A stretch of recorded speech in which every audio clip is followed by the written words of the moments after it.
Welcome to Life Happens, where Texans come to protect their legacy and prepare for the second half of life. Join your host, attorney Kim Hegwood with Hegwood Law Group, and our weekly guest as we navigate the challenges that emerge as life happens. Now here's your host, Kim Hegwood. Hi, I want to welcome Dale Libby to the podcast. Dale is the chairman and CEO of the Brazoria County Gathering Place Interfaith Ministries. And Gail, welcome to the podcast. Yeah, thank you, Kim. It's good to meet you. And so I'd really like for our listeners to know a little bit about what the Gathering Place does. Sure. So the Gathering Place, we provide 42 hours of free respite in 10 different churches in Brazoria County each month. Okay. And besides that, we also do community education. I put on conferences. We do free memory screenings in the libraries in November. We do Memory Matters events, little hour and a half mini health fairs at senior living facilities. I do first responder training with the Sheriff's Department in Brazoria County and things like that. So, and we have several programs also as part of our education about Alzheimer's and Alzheimer's prevention. One of them is called Brain Camp, and we've been doing that since 2010, I think. And that's where we teach adults how to build their cognitive reserve so they can hold off the onset of dementia symptoms. It's all about lifestyles, and it really works. And we started a program last year called Metacamp. It's about metabolic syndrome. Okay, if you have metabolic syndrome, you have an increased risk of having dementia of any kind. And so there's things you can do. And again, it's about diet, it's about lifestyle, whole business. And because of COVID, real interesting. So we've had to close all of our in-person respite socials because of COVID-19. So we haven't been able to do anything. However, our founder, Brenda Moss, put together a program that we call CompuTalk, and it's Zoom school for Alzheimer's patients. Okay, and it's 6 hours a week, Monday, Tuesday, and Thursday from 10 to 12. And the caregivers, we have like 13 students, okay?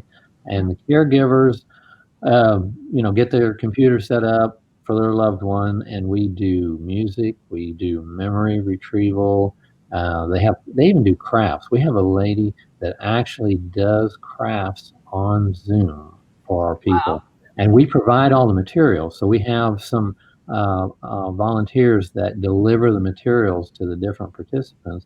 And I watched her one day, and she had her paper here, and she was drawing a butterfly, and she said, "Now, let me see your butterflies." And they would hold their papers up, and then they had paints and the whole business. And so we're doing therapeutic things with our participants, just not like we would normally do it.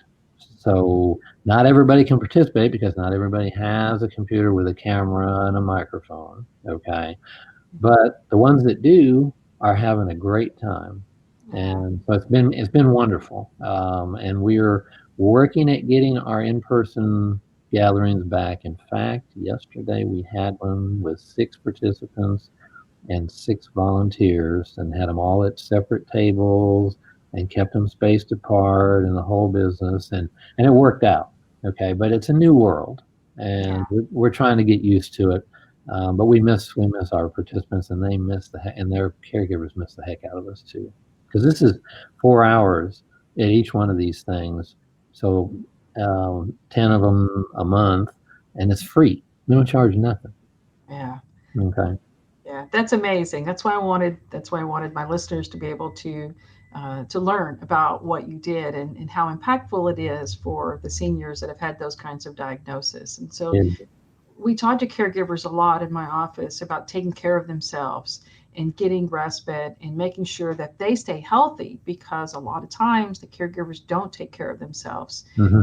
they're not doing all the right things because they're so busy taking care of someone else. Yeah. So we really stress the importance of that. So it's awesome that Brenda has put together, y'all's group and to enable people in your area to be able to have that kind of luxury. Yeah. And it's a great program, and we've been in business since 2007.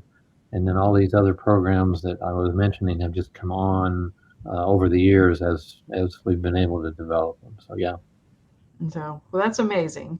But today, though, we're going to talk about something a little different. And so, I was listening to the news that they're expecting more than 26 hurricanes possibly this year. And so I think of like, geez, that's a lot. And so, I mean, we've been blessed so far. I was having a call with a guy that was in North Carolina right after this last one just hit. And so he had a picture up on his screen. I'm like, take the picture off and talk to me. He goes, man, I just been outside cleaning up stuff. His hair was wild. He said, it's crazy here.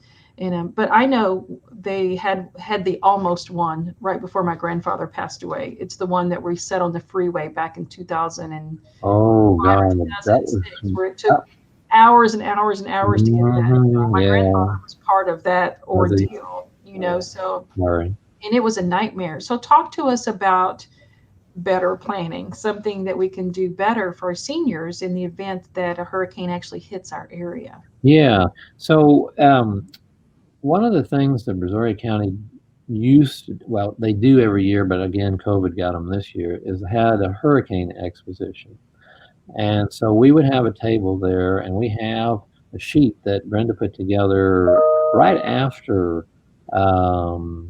Ike, I think it was, about dementia care during a hurricane evacuation.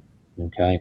And so we updated it for this year, and we were going to hand it out, and then COVID got them and they canceled it. So that's why I posted it on Facebook. So basically, there's a couple of things that you need to do about this. Okay. First off, the caregivers, just to let you know, your family member with Alzheimer's is very vulnerable to the stress that's created by hurricane, especially if there's a mandatory evacuation. And the progression, progression of the disease can be really exacerbated by that stress. Okay, so staying calm and planning ahead are critical to your loved one's health and to yours too. Okay, and really, just a couple of things that we have there, and you get this, okay, because your family members just don't understand what's happening, okay, and if you're stressed, oh my God, they are really going to be stressed, okay, and just a couple of things. We had some quotations. One of the patients would say, everybody's watching the loud television, the silly announcers are standing out in the rain and wind, and they're yelling. Everyone is talking so fast they can't understand anything.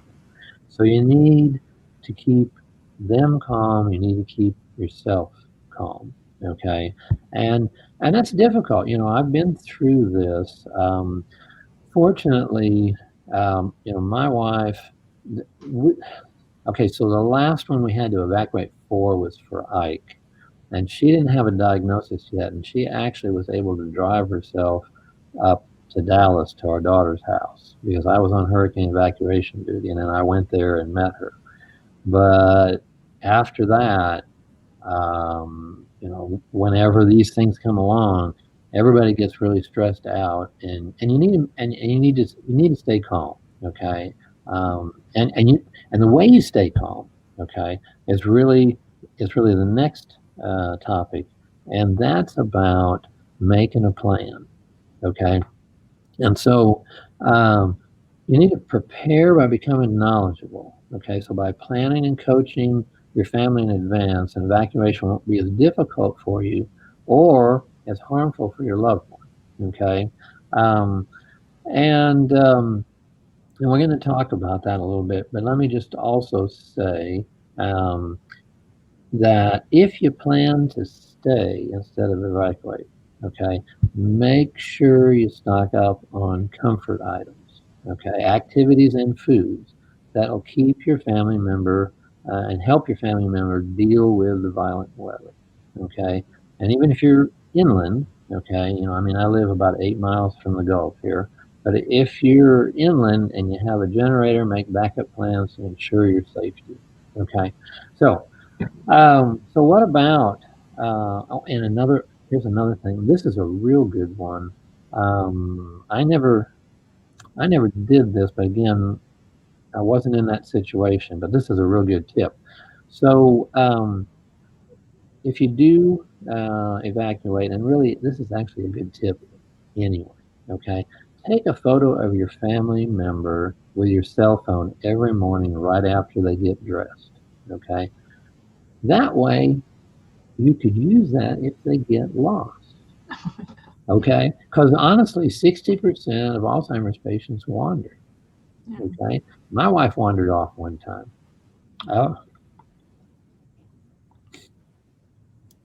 And I wasn't even there. She was at a friend's house, and I was an hour down the road doing something else. And my friend calls me, and she says, "I can't find Joyce."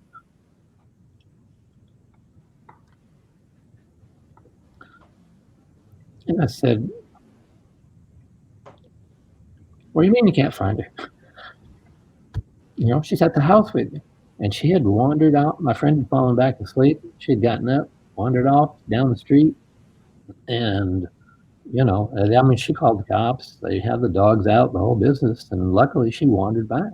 So this is a really good idea. Take a picture of your loved one every day, and you never know when you might need it. Okay, so again, for preparing for an evacuation, again, be calm and take time to be loving and reassuring. Smile, give hugs, hold hands. Assure your family member that you are all going to be safe and you're going to have some time to enjoy each other, and make sure that other family members understand the critical importance of remaining calm and pleasant. We're trying to keep the patient from not having a meltdown. The last thing you need in a hurricane evacuation is for your loved one to have a meltdown. God knows how bad it is when you're just at home by yourself. Okay, so as far as planning, basically, and I'm going to show you this, and this is going to be hard because I'm going to get it in the wrong spot. But here, Brazoria County has these. Okay, this disaster guide, and I'm not on any part of this. Okay, this came in the mail, so I'm not plugging anything. Okay, and Houston has them. All the newspapers have them and stuff like that. There's a world of good stuff in here, and in general, you need to do this anyway. Okay, whether you have a loved one that's got a problem or not, you need to do it anyway. But what I was going to point out here, for if you have a loved one and you have transportation problems, call 211, okay, and get registered, okay? If you need a ride out of town, okay, they have an evacuation place up in Temple. So if you don't have a vehicle, if you need help, call 211 and get registered, okay? So making a plan, it's all related to this kind of stuff, and it's all in there, and it tells you what to do and all that stuff. And the only other thing I want to say about making a plan is when you make a plan and you've gone to the trouble to make a plan, then when the time comes, work the plan. For God's sake, work the plan. Yes. Okay? How many times does somebody make any kind of a plan, no matter what it might be, and then something happens, and then it's, oh my God, what are we going to do now? What do you mean, what are we going to do now? You had a plan. Where is it? Get it out. Use it. Okay? So, really important. Okay? Make a plan and then work the plan. Okay? And things will go better. And plans aren't perfect. Okay? But if you got something to start with, and then you got to make a little detour, well, then that's fine. Okay? That's all good. Okay? When we had to evacuate my grandfather, when we all left back in the day, I called the caregiver and said, "Okay, we're ready to go now. Throw him a weekend's worth of clothes, throw him in the truck, meet me at the house." And she goes, "So this is like the last minute. The bags are ready. I just need her to throw him in the car and come." She says, "I can't leave the boyfriend." I'm like, "What?" She goes, I can't leave the boyfriend. I said, for God's sakes, put him in the truck. Take him with you. I don't care. Just get in the truck and meet me at the house. You know, I'm like, we can't wait any longer. We've got to go. Yeah. And so a lot of times those plans do have some little unexpected things, but you know, for the most part, you just kind of roll with it. And they spent a great weekend with us. You know, I thank God every day. We ended up in New Braunfels that year. Yeah. On the river. It was probably the best weekend my grandfather had spent in a long time. After we sat, you know, took us 24 hours to get there. Yeah. But he got to sit by the river. He loved to fish, you know, so he got to sit in his wheelchair, you know, sit by the river, and just he spent most of the time, I think, all weekend practically outside. So, you know, I think a lot of times too, where you're taking them, you know, where you're taking them in the plan is really important as well. Yeah. And you need to find those places ahead of time and make sure you can get there. Yes. And things change on you.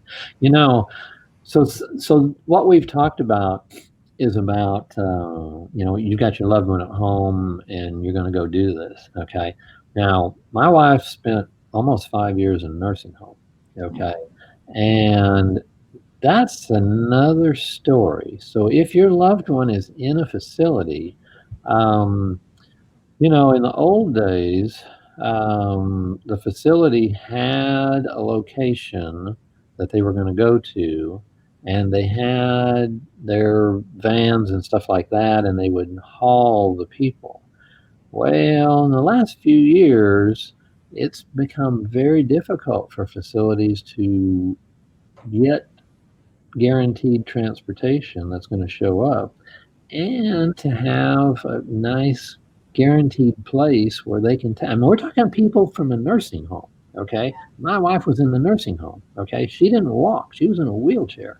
And there were other ladies in the nursing home that were in a much worse.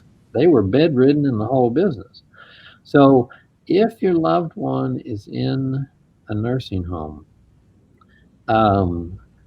I mean, if you've got transportation and you can go and get your loved one and take them, then that's what they're going to want you to do. I mean, it's on the paper. Okay. I have 2 Corvettes. I could not get my wife into either one of them. Okay. So what I agreed was, I said, look, you get her into whatever transportation, I will follow you and I will stay there and I will take care of you at the place. Okay. So those are things that happen because it's not a guarantee that when they're in a facility that they're going to take care of them. Okay. You got to be prepared. Okay. You got to have a plan. You got to know what to do. Okay. All right. Let's move on. So the next one I think was about making an emergency kit in advance. It was. So yeah. Okay. I'm trying to remember. I'm looking at my notes. So what does an emergency kit look like? Yeah, okay, so I'm going to tell you what it looks like. Now, again, in here, okay, it talks about an emergency kit for you in general, okay, but this is what you need to have for your loved one who has dementia, okay? So you want to get an airtight container and put these things in here and have them ready for an emergency. Things like copies of legal papers, the medications and the dosages and the list, okay, of them, the insurance information, okay, contact information for physicians and next of kin, okay, you know, just those kind of things. You want to have a copy of your family member's diagnosis on the doctor's letterhead. Take that with you, okay?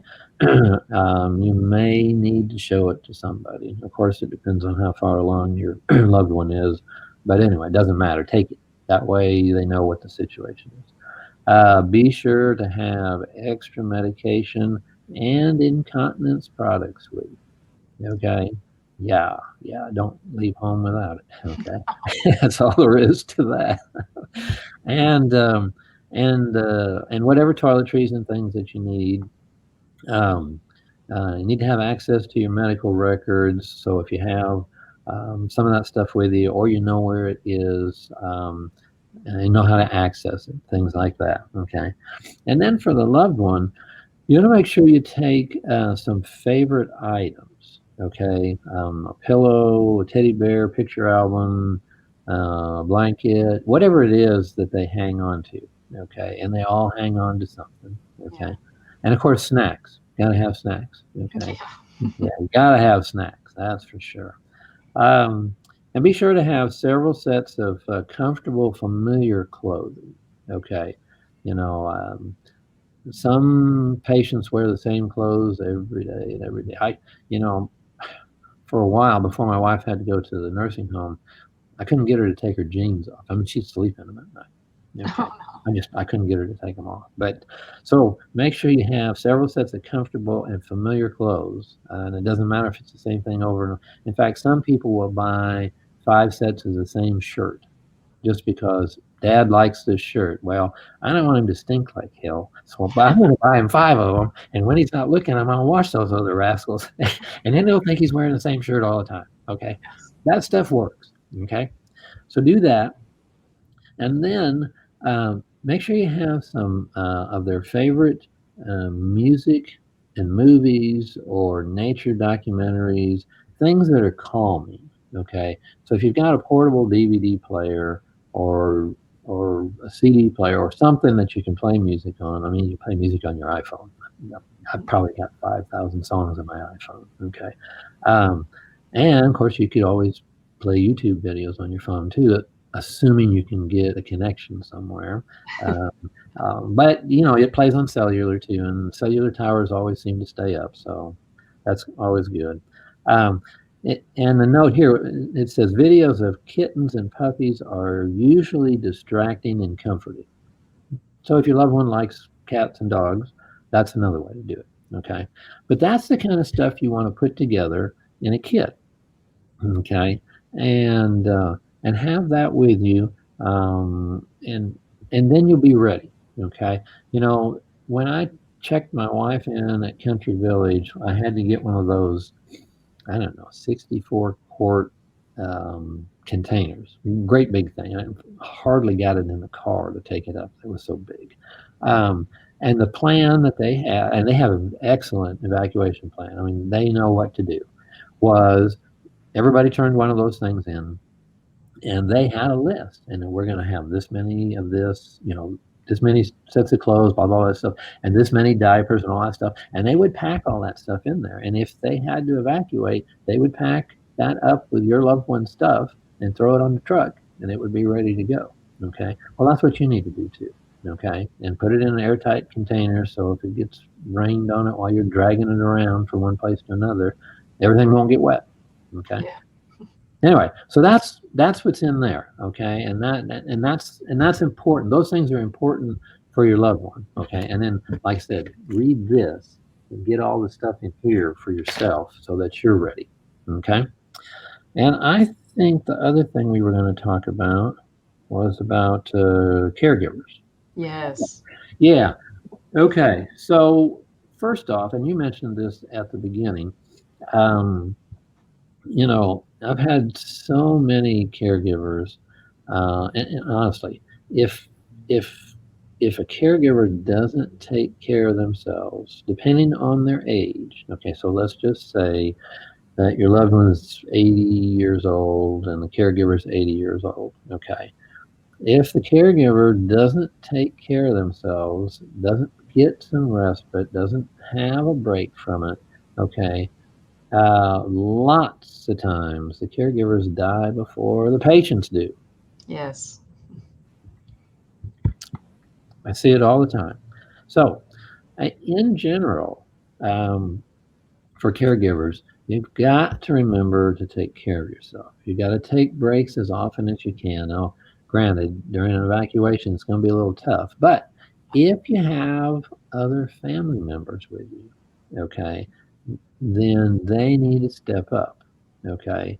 Um, and, you know, depending on the situation with your loved one, like if they are able to sit and like we mentioned, you know, listen to music or watch a video or something like that, and sit calmly by themselves and not wander off, you can always catch 40 wings while they're doing that. Okay. You might have to tie a rope around their leg or something like that. And if they decide to take off, they'll wake you up.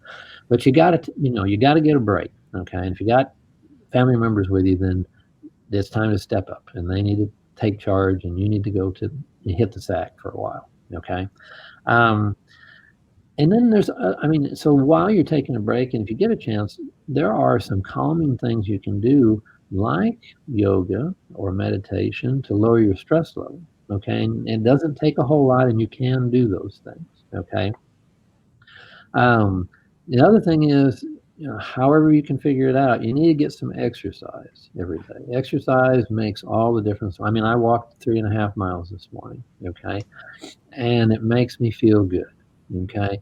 Now, in an evacuation, if your loved one is, whatever, it might be a little difficult, but maybe you can get them, if they're mobile, to go for a walk. And maybe if you're out at the river, like you mentioned, okay, you can do those kind of things. Okay.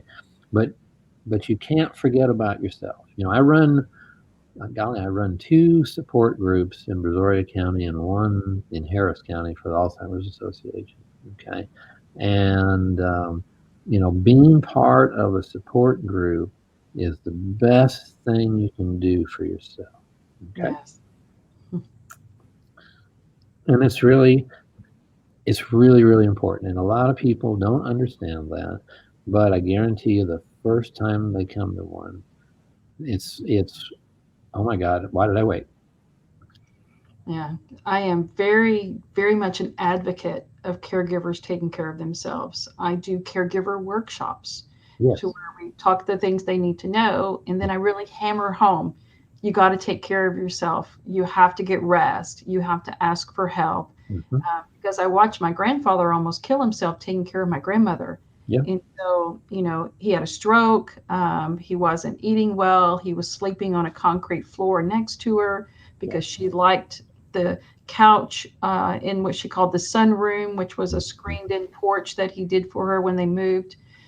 So all those things to me are very important, and because of that, I'm very passionate about making sure that caregivers take care of themselves. And sometimes it's just telling them the hard truths. I had a lady come in, and the first time she came in, I knew she didn't look that good. And we talked about it. And I said, here's some options I want you to consider. Please do these couple of things to help, to get her where she needed to be, financially and in kind of in a better shape so that she could do some planning for some more long-term care planning. And next time she came in, she looked even worse, and her daughter was with her. And I looked at her and I said, you're not sleeping. You're not taking care of yourself. I'm going to spend 15 minutes with you. How long is the sitter at the house? And she said 4 hours. I said, here are your options. Mm-hmm. I said, your daughter, you can go home and take a nap for 3.5 hours, or your daughter's going to drive you around till you fall asleep like a baby. And I looked at the daughter and I went, correct? And she said, yes, because you've got to rest. You have to take care of yourself. And so, she wanted so bad to take care of her husband at home, but it was taking everything out of her trying to do it, so we finally got him placed in a very nice facility, and then her health improved, Mm-hmm. Because now she's sleeping so she could spend time with him. And it wasn't such an exhausting endeavor, and I talk to clients, a lot, in my elder law practice. The goal is not to kill each other trying to take care of ourselves. We're supposed to be having good quality of life, as we age, so we need to put those things in place to make sure all those kind of things don't happen. Mm-hmm. We tell clients, support groups are great. Reach back out to your church family. A lot of them would love to come sit and visit for a little while. Just hang out, so you can do Google Calendar, get lots of people to volunteer. Mm-hmm. It helps on caregiver cost, to have people, come in and volunteer, so anything that we can do to help them get what they need, without breaking the bank, so to speak, and too familiar is always good. Somebody who's starting to decline would much rather see a friend, than someone they don't know, and so for us, it's really important. So I'm glad that this is part of, what you're talking today as far as maintaining caregiver health, because it's really important to me and in our practice as well. Yeah. No, I wouldn't have survived. We fought this for over 10 years. My wife died last year and she was only 65. Yeah, I'm very sorry. And, but we wouldn't have, I would not personally have survived if I hadn't had help. And fortunately for me, I bought long-term care insurance. That's good. That's something, Yeah, yes. that was just So, dumb luck. yeah. And so there's a lot of good products out now, more than traditional, long-term care. So we send clients to all different kind of places, get some education, let's talk about it and what's out there, because people, I think, are assuming that it's just the same, like they may pay and pay and pay and then never use it, and then they've thrown all that money away. So, so yeah, that's really good information as far as that. We encourage people to put together that long-term care plan, Yes, whether it be get long-term care insurance or self-pay or whatever you're going to do. Put the plan in place. Assume everybody's going to need one. that's And right. so, And then work. then work the plan, you betcha, and update the plan as things Yep. change.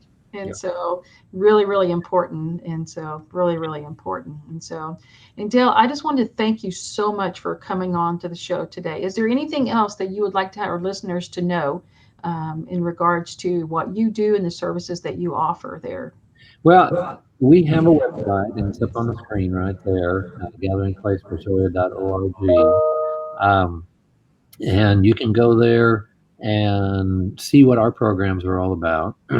And we have a phone number. You can call the office, and she's going to put that up in just a second too. There it is, right there. We're Just there. for the record, Dale, would you tell us the number? Okay, it's 979-308-4525, and we're there Monday through Thursday, 10 to 3. And somebody will answer the phone. I mean, there's only a couple of us in the office. But if you go to our website, we have lots of good stuff on there, all about our programs and everything. And there's even some videos on there. I just did a webinar June the 30th about what we know about Alzheimer's in 2020, and it's on there, and you can watch all 56 minutes of it. Okay, so and we have some of our interviews from our CompuTalk program I mentioned, our Alzheimer's Zoom school. One of the things we do is interview people. Like I got interviewed. You'd have to find it. I hid it on the website, but some of the other people, like the mayor of Angleton, he hasn't posted yet. It's on my computer. I'll get it posted. But some other people, you can find those on there too. So we have lots of good information. Good. That's important. And Yeah. so, Yeah. and so anyway, I appreciated immensely you coming on the show today. And we look forward to seeing more of what the Gathering Place Brazoria is going to be doing. All right. Well, I appreciate it. Thank you ever so much. Thank you so much, Dale. I appreciate it. Thanks for tuning in to this week's episode of Life Happens with Kim Hegwood. Be sure to tune in every Thursday at 10 a.m. wherever you listen to your podcast as we navigate through the challenges that emerge as life happens. The content of this podcast does not establish an attorney-client relationship or constitute attorney-client privilege, legal, medical, financial, or any other professional advice.